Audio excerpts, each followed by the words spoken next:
हनुमान जी जब पर्वत लेकर लौटते हैं तो भगवान से कहते हैं, प्रभु आपने मुझे संजीवनी बूटी लाने नहीं भेजा, आपने तो मेरी मूर्छा दूर करने के लिए भेजा था। सुमिरी पवन सुत पावन नामु, आपने बस करी राखे राम। हनुमान जी ने पवित्र नाम का स्मरण करके श्री राम जी को अपने वश में कर रखा है। प्रभु आज मेरा ये भ्रम टूट गया कि मैं ही सबसे बड़ा भक्त हूँ। भगवान राम बोलते हैं, वो कैसे हनुमान? हनुमान जी ने बोला, वास्तव में तो भरत जी संत हैं और उन्होंने ही राम नाम जाप किया है।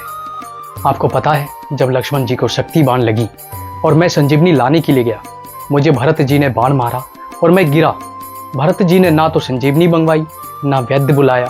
कितना भरोसा है उन्हें आपके नाम पर। आपको पता है उन्होंने क्या किया? जो मोरे मन बच अरुकाया, प्रीति राम पद कमल अमाया।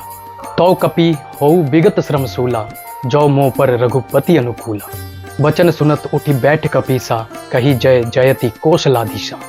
यदि मन वचन और शरीर से श्री राम जी के चरण कमलों में मेरा निष्कपट प्रेम हो, यदि रघुनाथ जी मुझ पर प्रसन्न है, बानर थकावट से और पीड़ा से रहित हो जाए। ये वचन सुनते ही मैं श्री राम जय जय राम कह के उठकर बैठ गया। मैं नाम तो लेता हूँ पर भरोसा भरत जी का जैसा वैसा है नहीं। संजीवनी लाने ही क्यों जाता मैं? बस ऐसा ही हम करते हैं।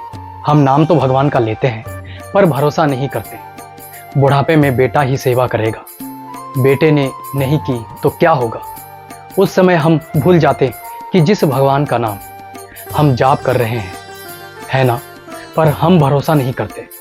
बेटा सेवा करे ना करे पर भरोसा हमें उसी पर करते हैं। दूसरी बात प्रभु, बाण लगती ही मैं गिरा, पर्वत नहीं गिरा, क्योंकि पर्वत तो आपने उठा रखा था। मैं तो अभिमान कर रहा था कि मैंने उठाया, मेरा दूसरा अभिमान टूट गया।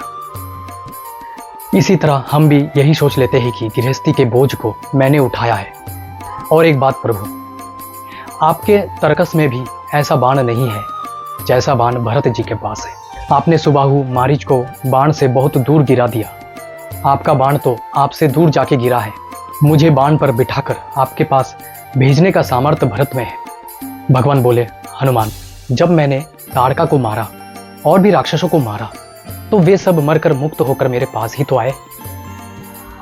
इस पर हनुमान जी बोले, प्रभु आपका बाण तो मारने के बाद सबको आपके पास ही लाता है, पर भरत जी का बाण तो जिंदा ही भगवान के पास ले जाता है। भरत जी संत है और संत का बाण क्या है? संत का बाण है उसकी वाणी।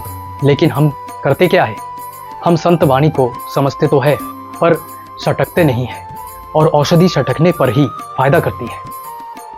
हनुमान जी को भरत जी ने पर्वत सहित अपने बाण पर बिठाया तो उस समय हनुमान जी को थोड़ा अभिमान हो गया कि मेरे बोझ से बाण कैसे चलेगा। परंतु जब उन्होंने रामचंद्र जी के प्रभाव विचार किया तो भरत जी के चरणों की वंदना करके चले। इसी तरह हम भी कभी कभी संतों पर संदेह करते हैं कि ये हमें कैसे भगवान तक पहुंचा देंगे। संत ही तो है जो हमें सोते से जगाते हैं, जैसे हनुमान जी को जगाया, क्योंकि उनका मन वचन कर्म सब भगवान में लगा है। मित्र, आप भरत जैसे संत पर भरोसा तो करो, तुम्हें तुम्हारे बोझ सहित भगवान के चरणों तक वो पहुंचा देंगे। जय श्री राम।